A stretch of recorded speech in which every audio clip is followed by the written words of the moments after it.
जम्मू कश्मीर में वोटिंग के बीच प्रियंका गांधी का बड़ा बयान, कहा पिछले 10 सालों में आपसे। नमस्कार, दिन भर की बड़ी खबरों में आपका स्वागत है। मैं हूं आपके साथ मानसी। आज इस बुलेटिन में बात होगी नेता प्रतिपक्ष राहुल गांधी को मिल रही धमकियों की, हरियाणा में जारी हुए कांग्रेस के मैनिफेस्टो की।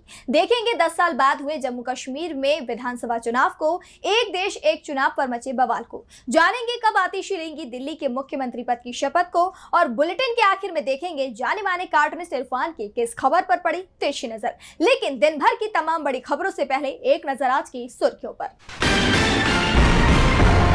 जम्मू कश्मीर में वोटिंग के बीच प्रियंका गांधी का बड़ा बयान, कहा पिछले 10 सालों में आपसे सिर्फ छीना गया है राज्य का दर्जा, मतदान और सरकार चुनने का अधिकार। लड़कियां आगे बढ़ती हैं तो देश भी आगे बढ़ेगा, MNIT के दीक्षांत समारोह में बोली राष्ट्रपति द्रौपदी मुर्मू। चंद्रयान 4 मिशन को कैबिनेट की मंजूरी, इसमें चंद्रमा से लाई जाएगी मिट्टी। अंतरिक्ष स्टेशन और वीनस मिशन 2028 में होगा लॉन्च।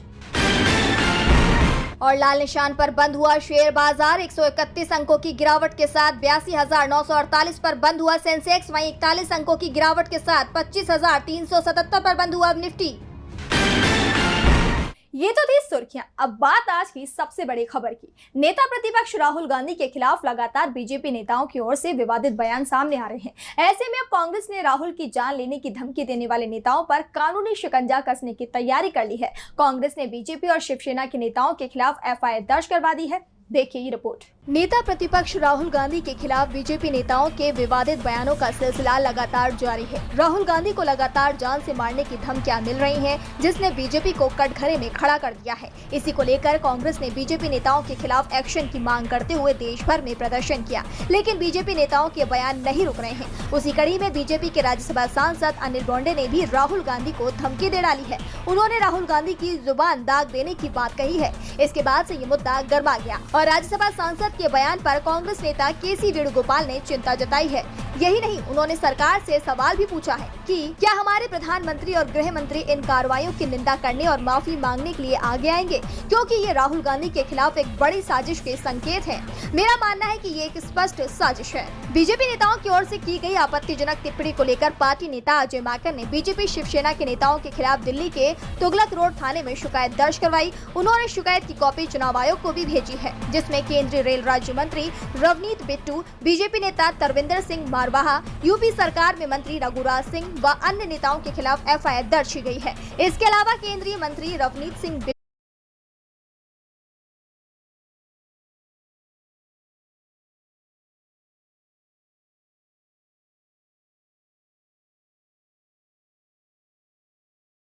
अगर कांग्रेस की सरकार प्रदेश में आती है तो 500 रुपए में गैस सिलेंडर भी मिलेगा। इसी के साथ बुजुर्गों, दिव्यांगों और विधवाओं को 6,000 रुपए पेंशन भी देगी कांग्रेस की सरकार। वहीं कांग्रेस ने वादा किया है कि अगर वो सरकार में आई तो सरकारी कर्मचारियों को OPS देगी। सरकारी विभागों में 2 लाख पक्की भर्तियां भी कांग्रेस करेगी। हरियाणा को नशा मुक्त करने का काम भी कांग्रेस की सरकार की तरफ से किया जाएगा। इसी के साथ OBC की क्रीमी लेयर सीमा को बढ़ाकर किया जाएगा 10 लाख रुपए। राजस्थान की तर्ज पर 25 लाख रुपए तक का मुफ्त इलाज कांग्रेस की सरकार में दिया जाएगा। महंगाई से राहत के लिए 300 यूनिट मुफ्त बिजली भी कांग्रेस की सरकार देगी। 100 गज के मुफ्त प्लॉट और पक्का मकान देने की योजना एक बार फिर कांग्रेस की सरकार प्रदेश में शुरू करेगी। इसी के साथ किसानों को MSP की कानूनी गारंटी के साथ तुरंत मुआवजे का भी प्रावधान कांग्रेस की सरकार करेगी। आपको बता दें कि कांग्रेस जातियों की जनसंख्या का पता लगाने के लिए जातिगत सर्वे भी करवाएगी। बता दें कि कांग्रेस दूसरे चरण का घोषणा पत्र अब चंडीगढ़ में जारी करेगी। हरियाणा चुनाव से पहले कांग्रेस ने बीजेपी के टेंशन को बढ़ा दिया है, तो जम्मू कश्मीर में भी हालात कुछ ऐसे ही नजर आ रहे हैं। जम्मू कश्मीर में आज पहले चरण की वोटिंग हुई। 24 सीटों पर 219 उम्मीदवारों की किस्मत का फैसला EVM में कैद हो गया। तो पहले चरण में क्या रहा वोटिंग प्रतिशत, देखिए इस रिपोर्ट में। जम्मू कश्मीर में 10 साल बाद फिर विधानसभा चुनाव हो रहे हैं। पहली बार है जब वोटिंग के बहिष्कार की आवाजें नहीं सुनाई दी। बेहद शांतिपूर्ण तरीके से पहले चरण में 7 जिलों की 24 सीटों पर वोटिंग हुई। तो कहां हुआ कितना मतदान, देखिए इस रिपोर्ट में। जम्मू कश्मीर के 7 जिलों की 24 सीटों पर वोटिंग पूरी हो गई है। जिन 24 सीटों पर वोटिंग हुई है उसमें से 16 सीट कश्मीर रीजन की और 8 जम्मू रीजन की है।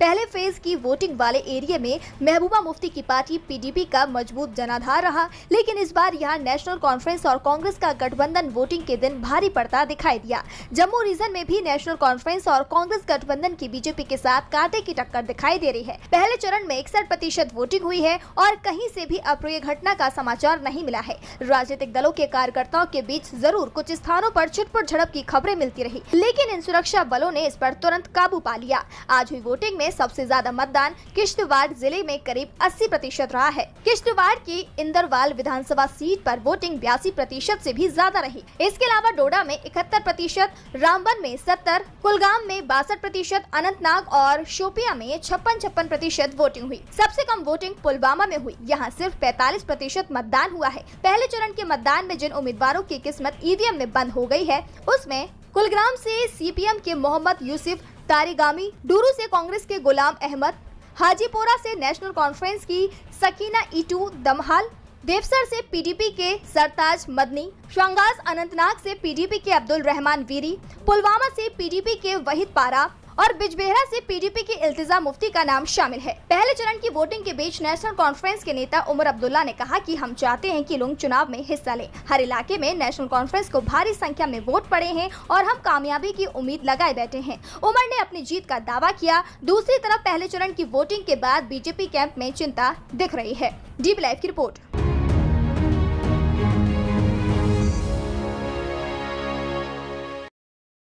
जम्मू कश्मीर में पहले चरण की वोटिंग के बाद बीजेपी कैंप में चिंता का माहौल है और अब तो केंद्र की एनडीए सरकार एक देश एक चुनाव करवाने की कोशिश में लग गई है। एक देश एक चुनाव पर रामनाथ कोविंद की अध्यक्षता वाली कमेटी की रिपोर्ट तो कैबिनेट से पास हो गई है, लेकिन विपक्ष ने इसे पूरी तरह से नकार दिया है, जिसके बाद एक बार फिर चर्चाओं का बाजार गर्म हो गया है। मोदी सरकार की कैबिनेट से वन नेशन वन इलेक्शन यानी देश में सारे चुनाव एक साथ कराने का प्रस्ताव पारित हो गया है। इस पर रामनाथ कोविंद कमेटी की रिपोर्ट को मंजूरी मिल गई है। सरकार संसद के शीतकालीन सत्र में ये बिल पेश कर सकती है। कोविंद कमेटी की रिपोर्ट में 5 सुझाव दिए गए हैं, जिसके मुताबिक सभी राज्य विधानसभाओं का कार्यकाल अगले लोकसभा चुनाव यानी 2029 तक बढ़ाया जाए। हंग असेंबली यानी किसी को बहुमत नहीं, नो कॉन्फिडेंस मोशन होने पर बाकी 5 साल के कार्यकाल के लिए नए सिरे से चुनाव कराए जा सकते हैं। पहले फेज में लोकसभा विधानसभा चुनाव एक साथ कराए जा सकते हैं। उसके बाद दूसरे फेज में 100 दिनों के भीतर लोकल बॉडी के इलेक्शन कराए जा सकते हैं। सिंगल वोटर लिस्ट और वोटर आईडी कार्ड तैयार किए जाएंगे।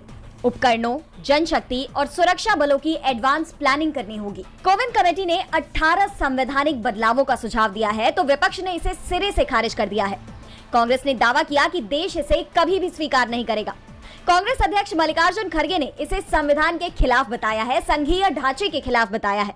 वहीं आरजेडी सांसद मनोज झा ने इस घोषणा को लेकर मोदी सरकार पर आरोप लगाते हुए कहा कि ये लोग ध्यान भटकाने में माहिर हैं कि कैसे मौलिक चीजों से ध्यान हटाया जाए। आपने इसे बीजेपी का नया जुमला बताया है।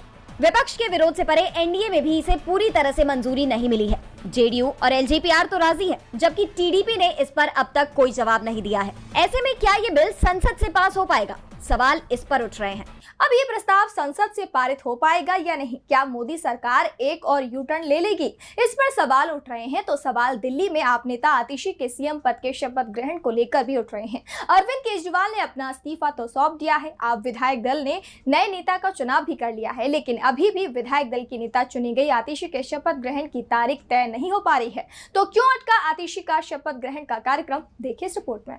आतिशी दिल्ली की नई सीएम बनेगी, ये तय हो चुका है, लेकिन वो शपथ कब लेंगी ये अब तक साफ नहीं हुआ है। आतिशी ने सरकार बनाने का दावा तो केजरीवाल के एलजी विनय सक्सेना को इस्तीफा सौंपने के कुछ ही देर बाद कर दिया था, लेकिन विनय सक्सेना ने ना तो केजरीवाल का इस्तीफा स्वीकार किया है और ना ही आतिशी के दावे पर कोई फैसला किया है। इसके चलते दिल्ली में नई सरकार का गठन लटका पड़ा है। दरअसल केंद्र शासित प्रदेश होने के चलते दिल्ली में सीएम के इस्तीफे को स्वीकार करने का अधिकार एलजी के पास नहीं है। एलजी ने केजरीवाल के इस्तीफे को राष्ट्रपति के पास भेज दिया है। राष्ट्रपति मुर्मू केजरीवाल के इस्तीफे को स्वीकार करेंगी। वैसे खबर ये आ रही है कि राष्ट्रपति की तरफ से केजरीवाल के इस्तीफे को स्वीकार करने का कभी भी ऐलान हो सकता है। इसके बाद ही एलजी की तरफ से आतिशी को नई सरकार बनाने का न्योता दिया जाएगा। एलजी की तरफ से राष्ट्रपति को भेजे पत्र में आतिशी के शपथ ग्रहण की तारीख 21 सितंबर प्रस्तावित की गई है। आतिशी के साथ मंत्री भी शपथ ले सकते हैं। मंत्रिमंडल में ज्यादा फेरबदल नहीं होगा। दिल्ली में सीएम तय हो चुका है, लेकिन शपथ ग्रहण नहीं हो पा रहा है। लेकिन महाराष्ट्र में तो एनडीए में सीएम पद पर पेच फंसा हुआ है। चुनाव की तारीख नहीं आई है और एनडीए में सीएम पद का एक और दावेदार सामने आ गया है, जिससे एनडीए में तनाव बढ़ता जा रहा है। तो किसने सीएम पद की रेस में मारी एंट्री? जानने के लिए देखिए ये रिपोर्ट। महाराष्ट्र चुनाव से पहले ही एनडीए में टूट पड़ती नजर आ रही है। सीट शेयरिंग पर तो पेच पहले ही फंसा हुआ है और अजीत गुट 70 से 80 सीटें मांग रहा है, वहीं शिंदे गुट भी कम सीटों पर मानने को राजी नहीं है। लेकिन इन सब के बीच अब सीएम फेस पर भी बवाल मचना तय है, क्योंकि शिंदे और अजीत तो पहले ही सीएम पद पर अपनी अपनी दावेदारी ठोक रहे हैं। खासकर अजीत पवार तो बार बार सीएम बनने की इच्छा जाहिर कर रहे हैं। इसके बीच बीजेपी नेता के बयान ने नया मोड़ ला दिया है। दरअसल महाराष्ट्र सरकार में मंत्री गिरीश महाजन ने कहा कि अगर महाराष्ट्र में एनडीए की सरकार बनी तो सीएम फडणवीस होंगे। गिरीश महाजन ने कहा कि सीएम बीजेपी का होगा और वो देवेंद्र फडणवीस होंगे। हमारे मन में बीजेपी का मुख्यमंत्री अगर कोई होगा तो वो देवेंद्र फडणवीस ही है। अब गिरीश महाजन के बयान ने सियासत को गरमा दिया है और राजनीति के जानकारों के कान खड़े कर दिए। जानकार दावा कर रहे हैं कि बीजेपी अपने सहयोगियों के साथ खेला कर सकती है। अब देखना होगा कि गिरीश महाजन के इस बयान का क्या असर होता है। गिरीश महाजन के बयान को लेकर सियासत गरमाई हुई है तो हड़कंप ट्रंप के बयान से भी मचा हुआ है। अमेरिका के पूर्व राष्ट्रपति डोनाल्ड ट्रंप ने पीएम मोदी को लेकर बड़ा दावा कर दिया है, जिसे लेकर कई सवाल खड़े हो रहे हैं। अमेरिका चुनाव में हिंदुस्तान की भूमिका सवालों के घेरे में आ गई है। तो क्या कहा ट्रंप ने, ऐसा जानने के लिए देखिए ये रिपोर्ट। अमेरिका में राष्ट्रपति चुनाव से पहले पीएम मोदी का अमेरिका दौरा चर्चा में आ गया है। मोदी की इस यात्रा से पहले ही डेमोक्रेट्स उम्मीदवार और पूर्व राष्ट्रपति डोनाल्ड ट्रंप ने दावा कर दिया है कि मोदी अगले हफ्ते मुझसे मिलने आ रहे हैं। उनके इस दावे ने सियासी गलियारों में चर्चाओं का बाजार गर्म कर दिया है। सवाल उठ रहे हैं कि क्या एक बार फिर हिंदुस्तान अमेरिका की चुनाव में दखलंदाजी करेगा। दरअसल 2020 में अमेरिका में राष्ट्रपति चुनाव हुए थे और इसके ठीक एक साल पहले यानी 2019 में पीएम मोदी ने अमेरिका दौरा किया था, जब उन्होंने अब की बार ट्रंप सरकार का नारा भी लगाया था, जिसे लेकर विवाद छिड़ गया था। हालांकि ट्रंप को तो उस चुनाव में हार मिली थी, लेकिन हिंदुस्तान पर यानी पीएम मोदी पर जरूर अमेरिकी चुनावों को प्रभावित करने के आरोप लगे थे। और अब ऐसे में एक बार फिर पीएम मोदी का ये दौरा सवालों से घिर गया है, क्योंकि महज 1.5 महीने बाद ही अमेरिका में राष्ट्रपति चुनाव होने हैं।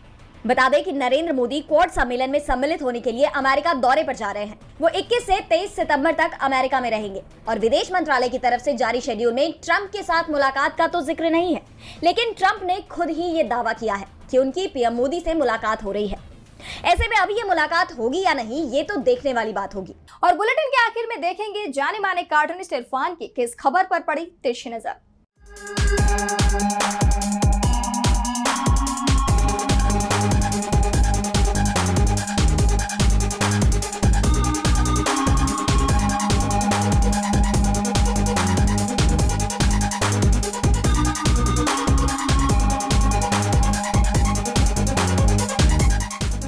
पीएम नरेंद्र मोदी का एक और अरमान पूरा होने जा रहा है।